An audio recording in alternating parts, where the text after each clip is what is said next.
Hello friends, नमस्कार। आप सभी को नमस्कार, सभी का वेलकम इस क्लास में। You all are welcome to this class. Live class में जितने स्टूडेंट्स ऑलरेडी ज्वाइन कर चुके हैं, क्विकली वो कंफर्म करें आपका ऑडियो वीडियो एक्सेसिबल है। All live class students who have already joined, please confirm quickly your audio video is okay. सो मैं वेट कर रहा हूँ आपके कंफर्मेशन का। जैसे ही आप कंफर्म करेंगे I will be able to start. तो चलिए शुरू करते हैं फ्रेंड्स। आज की जो हमारी क्लास है JIB PPB पेपर के ऊपर, इसमें हम मोस्ट इम्पॉर्टेंट जो कॉन्सेप्ट्स हैं हमारे एग्जामिनेशन के लिए उनको रिवाइज करने जा रहे हैं, और ये हम सीरीज ऑफ लेक्चर में रिवीजन करेंगे। तो चलिए मोस्ट इम्पॉर्टेंट कॉन्सेप्ट्स उनको रिवाइज करते हैं। तो ये हमारे पास सबसे पहला कॉन्सेप्ट है, requirements to be called a bank. जब हम कहते हैं बैंक तो उसकी रिक्वायरमेंट्स क्या क्या हैं, क्या क्या रिक्वायरमेंट्स मीट होनी चाहिए ताकि हम उसे एज बैंक कहें। Section 5 subsection B banking regulation act 1949, तो ये डिफाइन करता है बैंकिंग को। अकॉर्डिंग टू दिस बैंकिंग क्या होती है? Banking means accepting for the purpose of lending और investment deposits of money from public, repayable on demand or otherwise, and withdrawable by check, draft, order or otherwise। इस definition में banking हम किसको कहते हैं, उसकी क्या क्या रिक्वायरमेंट्स हैं, हम केयरफुली उसको नोट कर लेंगे, इसको सेग्रीगेट करेंगे कि बैंकिंग जब हम कहते हैं तो उसमें कौन कौन से कंपोनेंट्स रहते हैं। सो पहला कंपोनेंट है बैंकिंग की बिजनेस के लिए, that banks accept deposits. So first is acceptance of deposit, and these deposits are accepted for the purpose of lending or investment। ये इसका सेकंड कंपोनेंट हुआ। देन हम एक्सेप्ट क्या करते हैं, we accept deposits of money. So money के deposits हम accept करते हैं, और किससे एक्सेप्ट करते हैं? पब्लिक से एक्सेप्ट करते हैं। और ये जो डिपॉजिट हम एक्सेप्ट करेंगे इनको रीपे हम कैसे करेंगे? इनका रीपेमेंट हम करेंगे ऑन डिमांड और अदरवाइज तो मे बी ऑन मैच्योरिटी। और इनको विड्रॉ करने का मेथड क्या होगा? So these are withdrawable by check, by demand draft, by order or otherwise। So it could be say in the form of remittances also, like RTGS, NEFT etc। तो ये इसके important components है। तो bank कहलाने के लिए हमें किन बातों का ध्यान रखना होगा?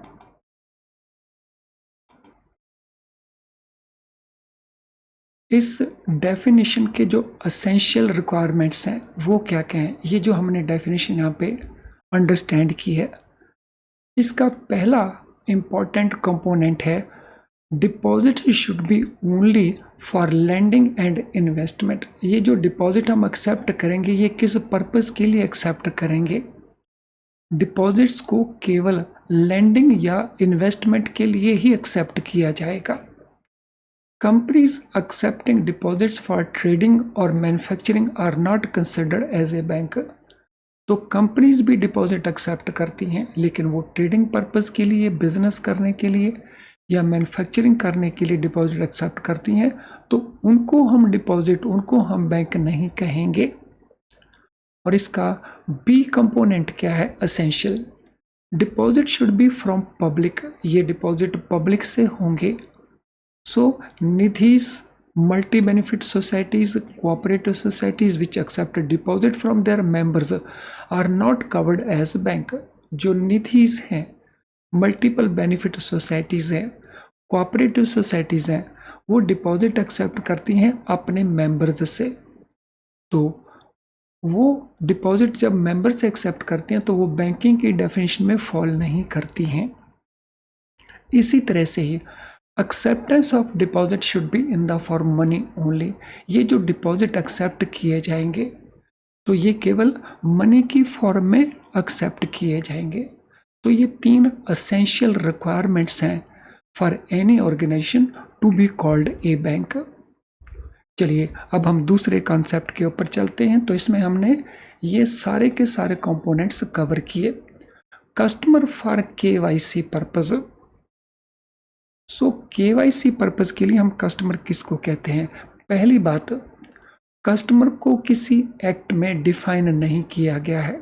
एक बात का तो ये ध्यान रखना, अगर क्वेश्चन ये पूछा जाए किस एक्ट में कस्टमर को डिफाइन किया गया है, तो customer has not been defined in any act. लेकिन केवाईसी पर्पस के लिए हम कस्टमर किसको कहेंगे? तो यहाँ पे हम फॉलो करेंगे आरबीआई के डायरेक्शंस को। सो यहाँ पे जो डिफाइन किया जाएगा कस्टमर को, that is according to RBI directions, जिनको हम रेगुलेटरी डायरेक्शंस कहते हैं। और इन डायरेक्शंस के मुताबिक हम कस्टमर कहेंगे नंबर 1, ए पर्सन और entity which maintains an account. वो पर्सन, वो एंटिटी जो हमारे पास अकाउंट मेंटेन करती है और has a business relationship with bank और conduct a transaction with the bank. तो नॉट ओनली जिनका हमारे पास अकाउंट है वो हमारे कस्टमर्स हैं, बल्कि वो जो हमारे साथ बिजनेस रिलेशनशिप मेंटेन करते हैं वो भी हमारे कस्टमर्स हैं, या हमारे साथ कंडक्ट करते हैं वो ट्रांजैक्शंस, तो वो भी हमारे कस्टमर्स हैं। सो जैसे अगर कोई पर्सन लॉकर मेंटेन करता है तो उसके साथ हमारी बिजनेस रिलेशनशिप है। अगर कोई आरटीजीएस, अगर कोई एनईएफटी करता है तो वो भी हमारा कस्टमर है। कोई डिमांड ड्राफ्ट हमसे लेता है वो भी हमारा कस्टमर है। यानी यहाँ पे हम कस्टमर को 2 कैटेगरी में बांट देते हैं। एक वो जिनके साथ हमारा अकाउंट रिलेशनशिप है, और दूसरी वो जिनके साथ हमारा अकाउंट रिलेशनशिप नहीं है लेकिन स्टिल वो हमारे कस्टमर्स हैं। Secondly, on whose behalf the account is maintained or transaction is conducted। So अगर पर्सन ए पर्सन बी के लिए अकाउंट को मेंटेन करता है और ट्रांजैक्शंस करता है तो वो इस कैटेगरी में फॉल हो जाएगा, तो वो भी हमारा कस्टमर है। तो इसमें कौन हमारा कस्टमर है? जैसे माइनर है, माइनर के बिहाफ के ऊपर उसका गार्डियन अकाउंट ऑपरेट करता है, ट्रांजैक्शंस कंडक्ट करता है, तो इस केस में माइनर हमारा कस्टमर है, because account is maintained on behalf of minor. इसी तरह से बेनिफिशियल ओनर, तो बेनिफिशियल ओनर इस केस में हम किसको कहते हैं? An individual who ultimately owns or controls the client of a reporting entity or person on whose behalf a transaction is being conducted, and includes a person who exercises ultimate effective control over his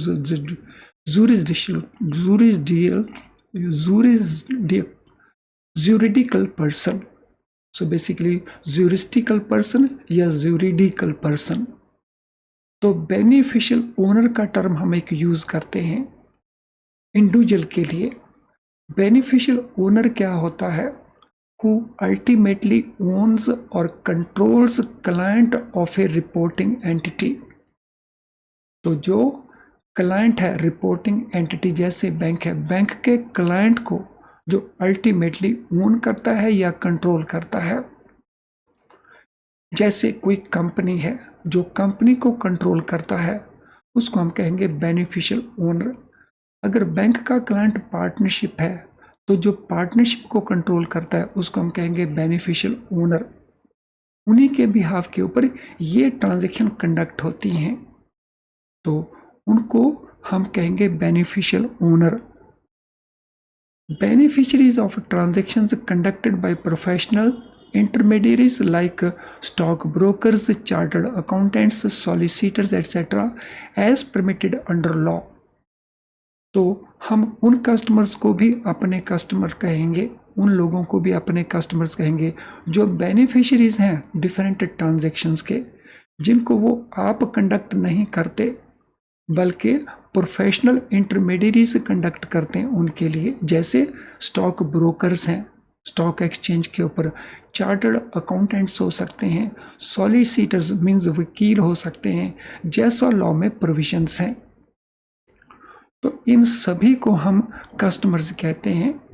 इसके अलावा any person और entity connected with a financial transaction which can pose a significant reputational और other risk to the bank, say wire transfer, issue of high value demand draft as a single transaction. तो यहाँ पे हमारे वो customer आ गए जो हमारे non account holder operations हैं। तो जहाँ वायर ट्रांसफर्स हैं, जहाँ पे डिमांड ड्राफ्ट्स हम इशू करते हैं, तो ये सारे हमारे कस्टमर्स हैं। बेनिफिशियल ओनर्स, इसमें अमाउंट लिमिट्स क्या क्या होती हैं, सो जिनको हम बेनिफिशियल ओनर्स कहते हैं, तो उनके केस में किन इंडिविजुअल को हम कहेंगे that they are beneficial owners. In case of a company, any person who is holding more than 10% share in capital or profit. So, अगर कोई भी पर्सन किसी कंपनी के अंदर कैपिटल का या प्रॉफिट का 10% से ज़्यादा शेयर होल्ड करता है, तो पहले ये 25% हुआ करता था, अब इसको चेंज कर दिया गया है। या a person who control rights appointing majority of directors control management policy decisions, तो उनको भी हम कहेंगे beneficial owners in case of A company. In case of partnership, जो पार्टनरशिप रजिस्टर्ड हैं, उनके केस में उन पर्सन्स को हम बेनिफिशियल ओनर्स कहेंगे, उन पार्टनर्स को बेनिफिशियल ओनर्स कहेंगे जिनका मोर देन 10% शेयर है इन कैपिटल और प्रॉफिट। पहले ये 15% हुआ करता था, लेकिन अब ये हो गया है 10% शेयर इन कैपिटल और profits. Body of individuals, association of persons including unregistered partnership firms और सोसाइटीज। तो अगर वो बॉडी ऑफ इंडिविजुअल है, वो पार्टनरशिप फॉर्मल रजिस्टर्ड नहीं है, या एसोसिएशन ऑफ पर्सन है, या वो अनरजिस्टर्ड पार्टनरशिप है, या सोसाइटीज़ हैं, तो उनके केस में भी अब it is more than 10% of capital और प्रॉफिट और प्रॉपर्टी। तो कोई भी इंडिविजुअल पर्सन जिसका मोर देन 10% शेयर है, उस बॉडी ऑफ इंडिविजुअल्स में कैपिटल का, प्रॉफिट का या प्रॉपर्टी का। सिमिलरली अगर वो ट्रस्ट है रजिस्टर्ड, तो उस केस में भी ऑथोराइज्ड ऑथर ट्रस्टी या ऑथोराइज्ड ट्रस्टी बेनिफिशरी हैविंग 10% और मोर इंटरेस्ट, तो यहाँ पे भी ये 10% है, नॉट 15%। तो it is 10% in all cases now, previously it used to be 15%। तो कोई भी इंडिविजुअल ट्रस्टी या बेनिफिशरी जिसका 10% और उससे ज़्यादा इंटरेस्ट है, और कोई भी और पर्सन जो इफेक्टिव कंट्रोल एक्सरसाइज कर सकता है, तो उनको हम कहेंगे बेनिफिशियल ओनर्स। और ये बेनिफिशियल ओनर में जो PML एक्ट है, उसमें भी इसी का डेफिनेशन ऐसे ही अवेलेबल है। So PML act, prevention of money laundering act, उसकी जो डेफिनेशन में बेनिफिशियल ओनर है, it is the same definition, it is a similar definition. तो I hope everything is clear to us so far. अब हम देखेंगे banker customer relationship in different transactions. Friends, बैंकों के साथ डिफरेंट कस्टमर डिफरेंट टाइप की transactions करते हैं, उनके अंदर बैंक को क्या कहा जाएगा और कस्टमर को क्या कहा जाएगा। तो इन रिलेशनशिप्स को लेकर के लगातार कोई ऐसा एग्जाम नहीं जिसमें इनको लेकर के क्वेश्चंस नहीं पूछे जाते। तो इनको हम केयरफुली अंडरस्टैंड करेंगे।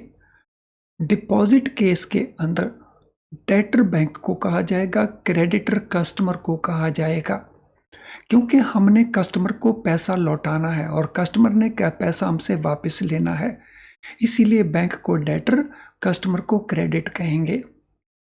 लोन फ्रॉम बैंक, यहाँ पे रिलेशनशिप ऑपोजिट हो जाएगा। Bank becomes creditor and customer is debtor. Safe custody of articles, customer कई बार हमें अपने आर्टिकल्स सेफ कीपिंग के लिए हैंड ओवर करता है।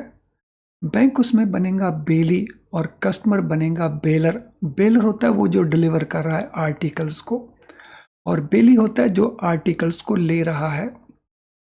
लॉकर के केस में जहाँ पे कस्टमर इंडिपेंडेंटली अपने आर्टिकल्स को लॉकर में मेंटेन करता है, तो यहाँ पे वो बैंक को हैंड ओवर नहीं करता। सेफ कस्टडी में वो बैंक को हैंड ओवर करता है, लॉकर में वो अपने आप उनको कंट्रोल करता है। तो लॉकर के केस में bank is lessor and customer is lessee. Collection of cheques के केस में bank is agent, customer is principal. Demand draft जब परचेज किए जाते हैं उसका जो परचेजर है, सो जो परचेजर है डीडी के, उसके केस में bank is a debtor and customer is creditor.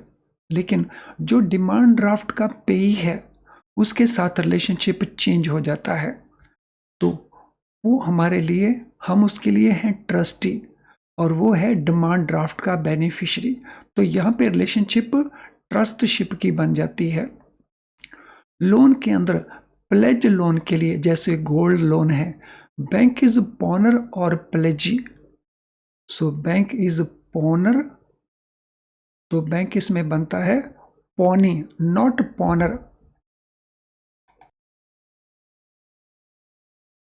So bank becomes pony and customer is पॉनर। Pony को हम प्लेजी कहते हैं, पॉनर को हम प्लेजर कहते हैं। मॉर्गेज, होम लोन के केस में, सो वी बिकम मॉर्गेजी और कस्टमर हमारा होता है मॉर्गेजर। स्टैंडिंग इंस्ट्रक्शंस हमें कस्टमर जब देते हैं तो हम उनका कंप्लायंस करते हैं। तो स्टैंडिंग इंस्ट्रक्शन के केस में we are agent and customer is principal. Similarly sale purchase of securities on behalf of customer, customer अगर हमें ऑथोराइज्ड करता है कि उसके बिहाफ के ऊपर हम सिक्योरिटीज को बाय करें या सेल करें, so we are agents and customer is principal. Money deposited but instruction are not given for its disposal, अगर कस्टमर कोई पैसा डिपॉजिट करवाता है लेकिन वो हमें इंस्ट्रक्शन नहीं देता कि इसको डिस्पोज ऑफ कैसे किया जाए, सो ये पैसा अक्सर कस्टमर गलती से करवा देते हैं, तो हम होंगे उसमें trustee and customer will be beneficiary. Articles left by mistake, गलती से अगर कस्टमर हमारे पास आर्टिकल्स छोड़ जाता है, भूल जाता है, so we become trustee and customer is beneficiary.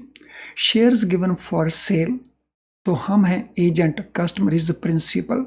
Hypothecation जैसे व्हीकल लोन्स में होता है, तो we are hypothecatees and customer is हाइपोथिकेटर।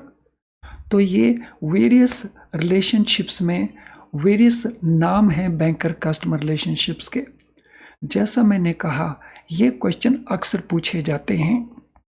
In fact जो कुछ हम इन रिवीजन क्लासेस में डिस्कस करने जा रहे हैं ये सारे के सारे ही लगातार आने वाले टॉपिक्स हैं जिनमें क्वेश्चंस पूछे जाते हैं। तो अब हम बात करेंगे मर्चेंट बैंकिंग क्या होता है। Merchant bankers are financial intermediaries, facilitate transfer of capital from those who own it, जिनको हम कहते हैं इन्वेस्टर्स और bond subscribers, and this transfer is done to those who use it, जिनको हम कहते हैं कॉरपोरेट्स एंड गवर्नमेंट्स। तो यहाँ पे इस रिलेशनशिप को हम इस प्रकार से देख लेते हैं। एक वो लोग हैं जिनके पास मनी है, सो जिनको हम सेवर्स कहते हैं, जो मनी को होल्ड करते हैं, मनी को ओन करते हैं। दूसरी तरफ हैं वो लोग जो मनी को यूज करते हैं, यूजर्स ऑफ मनी। ये आपस में एक दूसरे को डायरेक्टली रीच नहीं करते, इनके बीच में एक इंटरमीडियरीज आ जाता है जिसको हम कहते हैं मर्चेंट बैंकर।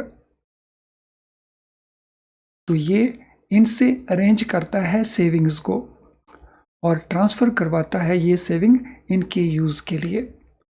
तो मर्चेंट बैंकर क्या होते हैं? ये फाइनेंशियल इंटरमीडियरीज हैं और ये क्या फैसिलिटेट करते हैं? कैपिटल का ट्रांसफर, इन सेविंग्स का ट्रांसफर किससे? जिनके पास वो सेविंग्स है, जो इन्वेस्टमेंट करना चाहते हैं, किनको? To those who use it, जो कॉरपोरेट्स हैं, जो गवर्नमेंट हैं। They help a corporate in IPO. तो वो कैसे हेल्प करते हैं कॉरपोरेट्स को? जब कॉरपोरेट्स पब्लिक इशू करना चाहते हैं, तो जो फर्स्ट टाइम पब्लिक इशू है उसको हम कहते हैं आईपीओ, और जो सब्सिक्वेंट है आईपीओ उसको हम आईपीओ नहीं कहते, उसको हम कहते हैं follow up public offer, FPO. तो पॉपुलरली हम इनको पब्लिक इशू कहते हैं, या ये प्राइवेट प्लेसमेंट होता है डेट और इक्विटी का, तो उसमें पब्लिक ऑफर नहीं होता। यहाँ पे जो लार्ज इंस्टीट्यूशंस हैं उनको मर्चेंट बैंकर से कनेक्ट करते हैं फॉर रेजिंग डेट और money in the form of equity. Merchant bankers कहाँ कहाँ असिस्टेंस देते हैं? They obtain regulatory permissions from SEBI, from stock exchange, from registrar of companies. Specifically obtain clearance from SEBI for prospectus of IPO और FPO. तो prospectus वो document होता है जो इशू किया जाता है टू द प्रोस्पेक्टिव इन्वेस्टर्स, जिसमें कंपनी के बारे में ऑल डिटेल्स होती हैं। Planning and timing of IPO या एफपीओ। तो एफपीओ को या आईपीओ को कब मार्केट में लाया जाए। Underwriting of public issue by financial institutions और ब्रोकर्स। तो वो अंडरराइट करवाते हैं पब्लिक इशू को फाइनेंशियल इंस्टीट्यूशंस के द्वारा या ब्रोकर्स के द्वारा। तो अंडरराइटिंग होता है guarantee for subscription, selection of principal brokers, sub brokers, lead book runners, sub book runners. तो मर्चेंट बैंकर्स कंपनी के लिए इन सभी की सिलेक्शन में हेल्प करते हैं। यानी बहुत सारी ऐसी एक्टिविटीज़ हैं जो मर्चेंट बैंकर्स करते हैं फॉर द कंपनीज। तो चलिए अब अगले कंसेप्ट के ऊपर चलते हैं। नेक्स्ट हमारा कॉन्सेप्ट है, लेकिन उससे पहले ये बहुत इंपॉर्टेंट इंफॉर्मेशन है आपके लिए। फ्रेंड्स, जीआईबी एग्जाम हो, सीआईबी एग्जाम हो, उनके अंदर मेमोरी कलेक्टेड क्वेश्चन जो होते हैं प्रीवियस ईयर्स के, उनका बहुत इंपॉर्टेंट रोल होता है। तो मैं आपको समझाता हूँ कि उनका रोल क्या होता है। फर्स्ट, अगर मेमोरी कलेक्टेड क्वेश्चंस हमारे पास अवेलेबल हैं तो वी कम टू नो कि पेपर के अंदर क्वेश्चंस किस प्रकार के पूछे जाते हैं। So what type of questions are asked actually in the exam. Secondly, जब आपको ये पता चल गया कि इस तरह के क्वेश्चंस पूछे जाते हैं तो फिर आप फोकस्ड हो जाते हो कि क्या पूछा गया था और हमारी प्रेपरेशन उसी प्रकार से होनी चाहिए। और तीसरा जो एडवांटेज है, इनमें से बहुत सारे क्वेश्चंस अगले एग्जाम्स के अंदर रिपीट होके आ जाते हैं, यानी रेडीमेड हम उन क्वेश्चंस को कर सकते हैं। फ्रेंड्स, ये जो मेमोरी कलेक्टेड क्वेश्चंस हैं हमें स्टूडेंट भेजते हैं और हम उनको रिफाइन करके फाइनल बना करके अपनी वेबसाइट में या अपनी ऐप में डाल देते हैं। तो जब भी आपको इनकी ज़रूरत पड़े तो ये हमारी वेबसाइट है और ये हमारी ऐप है, तो इनमें आप हमारे इन क्वेश्चंस को यूज़ कर सकते हो। तो चलिए अब हम चलते हैं अगले कॉन्सेप्ट के ऊपर। Leasing. Leasing is an activity to lease out capital assets owned by an entity to another entity against payment of monthly rent for assets use. तो लीजिंग क्या होता है? हम इसको सिंपली किराए के घर के साथ कंपेयर कर सकते हैं। किराए का घर एक एसेट है जिसको लेटर से एक्स ओन करता है। सो एक्स का ये घर है, एक्स इसको ओन करता है, सो ये घर होता है कैपिटल एसेट। तो ये रेंट आउट कर देता है इसको जेड को। तो जेड उसमें केवल लीसी है। तो इसके लिए एक्स क्या चार्ज करता है? एक्स इसके लिए रेंट चार्ज करता है ऑन ए मंथली बेसिस। तो जैसे घर एक कैपिटल एसेट है, इसी प्रकार से कैपिटल एसेट मशीनरी हो सकता है, इक्विपमेंट हो सकता है, कंप्यूटर्स हो सकते हैं, हार्डवेयर कंप्यूटर का जो है। इसी तरह के बहुत सारे और कैपिटल एसेट्स हो सकते हैं। तो लीजिंग क्या है? लीजिंग वो एक्टिविटी है जिसमें लीज आउट किया जाता है, किराए के ऊपर दिया जाता है कैपिटल एसेट को जो एक एंटिटी ओन करती है, जैसे एक्स, टू अनदर एंटिटी जैसे Z, against payment of monthly rent for assets use. तो इसको हम कहते हैं लीज की activity. Finance is provided by the institution में बी बैंक कॉल्ड लेसर। तो इसमें जो कैपिटल एसेट की फाइनेंसिंग है या उसकी ओनरशिप है, तो इसकी फाइनेंसिंग में बैंक भी पार्टिसिपेट कर सकते हैं। तो जो इसके ओनर्स होंगे उनको हम कहते हैं लेसर। सो लीजिंग एक्टिविटी में जो ओनर्स हैं वो लेसर कहलवाते हैं। They do not use that asset but they own it only. तो वो उस एसेट को यूज नहीं करते, वो केवल उसके ओनर होते हैं। The lessor can write off a certain amount of capital cost in the form of depreciation charge on the capital asset against its taxable profit until it is fully written off. ये जो owner है इसको tax का benefit मिलता है क्योंकि इस asset की जो डेफिनेशन है, इस एसेट की जो डेप्रिसिएशन है जो उसको कैपिटल एसेट के ऊपर मिलती है, तो वो डेप्रिसिएशन को एज एक्सपेंडिचर दिखा सकता है अगेंस्ट टैक्सेबल प्रॉफिट, जिससे उसकी जो टैक्स की लायबिलिटी है वो कम हो जाएगी। इसी प्रकार से हमारे पास दूसरी पार्टी है जेड। तो इसको हम कहते हैं लीजी। तो lessee is benefited by not investing funds in the capital cost. तो लीजी को बेनिफिट क्या मिलता है? लीजी को बेनिफिट मिलता है कि वो पैसा इन्वेस्ट नहीं करता है कैपिटल कॉस्ट में, तो उसकी कैपिटल सेव हो जाती है। कैपिटल को के ऊपर जो उसकी कॉस्ट आती है बोरो करने की, तो वो उसकी कॉस्ट सेव हो जाती है। एट द सेम टाइम उसको इक्विपमेंट जो है वो यूज़ करने के लिए अवेलेबल रहता है। तो इस सारी ट्रांजैक्शन में लेजर को भी बेनिफिट है और लेसी को भी बेनिफिट है। The lease charges are permitted as revenue expenditure in the books of accounts. जो लेसी है, एक तो उसको कैपिटल कॉस्ट इनकर नहीं करनी पड़ती और दूसरे वो लीज चार्जेस जो पे करता है, वो जो रेंटल्स पे करता है, वो रेंटल्स उसके एक्सपेंसेस माने जाते हैं फॉर बिजनेस और उसके अगेंस्ट उसको इनकम टैक्स का बेनिफिट मिलता है।